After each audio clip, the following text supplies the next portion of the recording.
बच्चों, इस इस वीडियो में मैं आपको बड़े घर की बेटी कहानी का 6वां भाग पढ़ाऊँगी। Page number 36। बेनी माधव सिंह कुछ जवाब न दे सके। श्रीकंठ सिंह सदैव उनका आदर करते थे। उनके ऐसे तेवर देखकर बूढ़ा अवाक रह गया। केवल इतना ही बोला, बेटा तुम बुद्धिमान होकर ऐसी बातें करते हो। स्त्रियां इसी तरह घर का नाश कर देती हैं। उनको बहुत सिर चढ़ाना अच्छा नहीं है। तो बेनी माधव सिंह अवाक रह जाते हैं, क्योंकि श्रीकंठ सिंह हमेशा से अपने पिता का बहुत आदर सम्मान करते थे। लेकिन आज वे पिता के सामने खड़े होकर कह रहे हैं कि मैं अब इस घर में रहना नहीं चाहता हूँ। साथ ही साथ मेरी पत्नी का अपमान हुआ, ये अच्छा नहीं हुआ। इस तरह की बातें वे कर रहे हैं। ये सब देखकर बेनी माधव सिंह अवाक रह जाते हैं, लेकिन अपने बेटे से ये कहते हैं कि तुम बुद्धिमान हो और तब ऐसी बातें कर रहे हो। देखो, औरतें जो होती हैं इसी तरह घर का नाश करती हैं, घर को तोड़ती हैं, तो इनको ज़्यादा सिर पर चढ़ाना अच्छा नहीं होगा।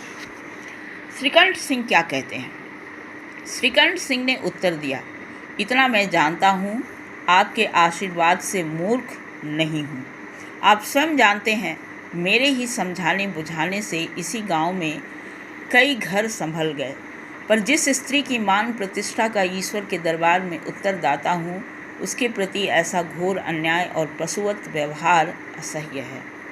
आप सच मानिए, मेरे लिए यही कुछ कम नहीं कि लाल बिहारी को कुछ दंड नहीं दिया। श्रीकंठ सिंह कहते हैं कि मैं इतना समझदार हूँ आपके आशीर्वाद से कि मैं इस बात को समझ सकता हूँ कि मैं जो कर रहा हूँ वो कितना उचित है और कितना अनुचित। मतलब अपनी पत्नी का पक्ष लेते हुए जो मैं कर रहा हूँ वो कहाँ तक सही है और कहाँ तक गलत है, ये मैं समझ सकता हूँ। आगे वो कहता है कि मेरे ही समझाने बुझाने से इस गांव के कई घर ऐसे हैं जो टूटने से बच गए हैं। लेकिन यहाँ बात यह है कि जिस स्त्री की मान प्रतिष्ठा का मैं ईश्वर के दरबार में उत्तरदाता हूँ, उसके प्रति ये घोर पशुवत व्यवहार अन्याय मैं सहन नहीं कर सकता। वास्तव में जब एक पुरुष स्त्री से शादी करता है, विवाह करता है, तो वह उसकी मान प्रतिष्ठा की रक्षा का जिम्मेदार हो जाता है। और अगर उसकी मान प्रतिष्ठा का, उसकी इज्जत की रक्षा वो नहीं कर सकता है, तो फिर वो ईश्वर के दरबार में क्या जवाब देगा। साथ ही साथ वो कहता है कि आनंदी के साथ जो पशुवत व्यवहार हुआ है, पशुओं जैसा व्यवहार, कि उसको पैरों में पहने जाने वाले खड़ाऊ से मारा गया है या उस पर फेंका गया है, ये मैं सहन नहीं कर सकता। हाँ, ये काफ़ी है कि मैंने लाल बिहारी को कोई दंड नहीं दिया है, कोई सज़ा नहीं दी है।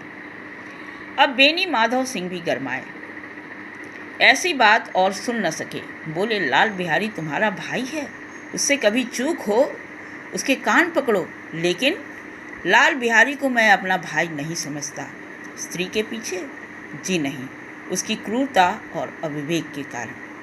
बेनी माधव सिंह को भी अब थोड़ा गुस्सा आ जाता है और वे कहते हैं कि लाल बिहारी तुम्हारा भाई है, अगर उससे कोई गलती होती है उसको सज़ा दो। लेकिन के बाद अभी उनकी बात पूरी भी नहीं होती है कि श्रीकंठ सिंह कह देते हैं कि मैं लाल बिहारी को अपना भाई नहीं समझता हूँ। वे कहते हैं अपनी पत्नी के कारण। वो कहता है नहीं, उसने जो क्रूरता की है, उसने जो अविवेक दिखाया है, उसके कारण। क्रूरता क्या? खड़ाऊ से वार करना। और अविवेक क्या? कि भाभी थी उसकी, बड़ी थी, उसकी माँ के जैसी थी, उसको अपमान नहीं करना चाहिए था। दोनों कुछ देर चुप रहे। ठाकुर साहब लड़के का क्रोध शांत करना चाहते थे, लेकिन यह भी यह नहीं स्वीकार करना चाहते थे कि लाल बिहारी ने कोई अनुचित काम किया है। इसी बीच में गांव के और कई सज्जन हुक्का चिल्लम के बहाने वहां आ बैठे। कई स्त्रियों ने जब यह सुना कि श्रीकंठ सिंह पत्नी के पीछे पिता से लड़ने पर तैयार हैं तो उन्हें बड़ा हर्ष हुआ। दोनों पक्षों की मधुर वाणियाँ सुनने के लिए उनकी आत्माएं अकुलाने लगी। गांव में कुछ ऐसे कुटिल मनुष्य भी थे जो इस कुल की नीतिपूर्ण गति पर मन ही मन जलते थे।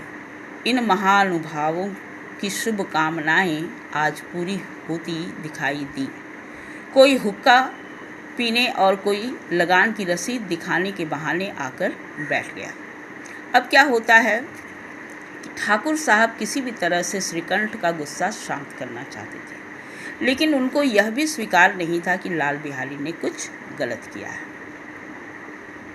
ठीक है, इसलिए क्योंकि वे पुरुष सत्तात्मक समाज को महत्व देते थे, अर्थात समाज में पुरुष को श्रेष्ठ समझते थे और स्त्री को निम्न। तभी ऐसा होता है कि गांव के कुछ लोग हुक्का पीने, चिल्लम पीने के बहाने वहां आने लगते हैं, उनके घर के आसपास। कुछ स्त्रियां जिनको श्रीकंठ सिंह ने सम्मिलित परिवार से अलग होने नहीं दिया था, वैसी स्त्रियां आज बहुत खुश थीं कि सबको रोकने और समझाने वाला श्रीकंठ सिंह आज खुद पत्नी के कारण अपने पिता से लड़ रहा है। वे लोग दोनों पक्ष अर्थात श्रीकंठ सिंह और उसके पिता के झगड़े की बातों को सुनने के लिए व्याकुल थी। मधुर वाणियाँ झगड़े की जो बातें थी उसको कहा जा रहा है। गांव में कुछ ऐसे भी दुष्ट लोग थे जो इस परिवार के नीतिपूर्ण गति, मतलब परिवार जो अच्छे से रह रहा था, परिवार में सुख शांति मेल प्रेम ये सब जो था, उसे देखकर बड़ी जलते थे। ऐसे लोगों की आज कामना पूरी हो रही थी, उनके घर भी आज लड़ाई हो रही थी।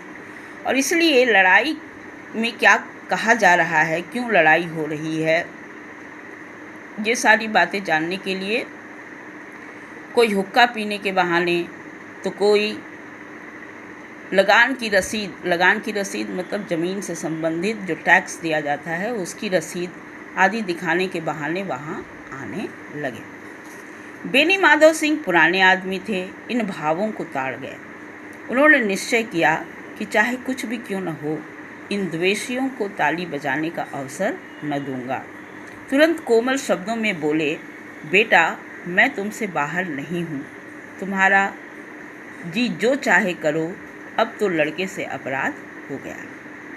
तो यहाँ पर बेनी माधव सिंह जो कि बहुत पुराने आदमी थे, अनुभवी आदमी थे, लोगों का इस तरह उनके घर की ओर आना, घर के आंगन में आना, घर के पास आना, वे समझ जाते हैं उनके भावों को कि आखिर ये लोग क्यों आ रहे हैं। वे समझ जाते हैं कि ये जो लोग आ रहे हैं हुक्का चिलम पीने के बहाने, लगान की रसीद दिखाने के बहाने, वे वास्तव में उस परिवार में हो रहे झगड़े का आनंद लेने के लिए आ रहे थे। और ऐसे द्वेषियों, ऐसे जलने वाले लोगों को वे ताली बजाने का अवसर देना नहीं चाहते थे। उनके घर की लड़ाई को देखकर खुश होने का मौका वैसे लोगों को नहीं देना चाहते थे। इसलिए इन लोगों को देखकर श्रीकंठ सिंह को शांत करने के उद्देश्य से वे कोमल शब्दों में कहते हैं कि बेटा मैं तुमसे अलग नहीं हूँ, तुमसे बाहर नहीं हूँ। अब लड़के से गलती हो गई, लाल बिहारी से गलती हो गई, तुम्हारे जी में जो आता है तुम करो। ये सब वे कहते हैं, ये सोच कर कहते हैं कि लाल बिहारी पर जो नाराज है श्रीकंठ सिंह और झगड़ रहा है पिताजी से, वो झगड़ा समाप्त कर दे। इस वीडियो में यहीं तक